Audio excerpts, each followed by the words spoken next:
ჯანდაცვის საყოველთაო სახელმწიფო დაზღვევის პროგრამა მოსახლეობისთვის შეღავათიანია, თუმცა ვფიქრობ, რომ პროგრამის სისტემაში ჩაშვება ნაჩქარევად მოხდა.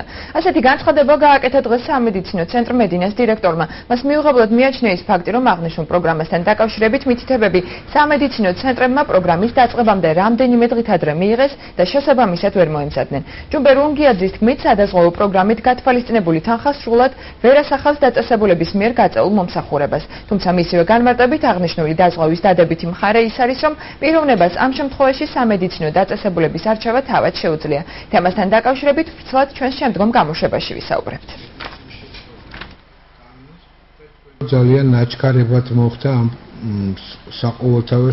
საყოველთაო დაცვის პროგრამის შემოტანა. მეორე ეტაპი დაიწყო, როგორც მოგეხსენებათ, 1 ივლისს, ხოლო კონკრეტული მითითებები ჩვენ მივიღეთ სულ რამოდენიმე დღით ადრე ამ პროგრამის დაწყებამდე და მოგვიწია ძალიან ფორს-მაჟორულ სიტუაციაში ამ ყველაფრის ათვისება.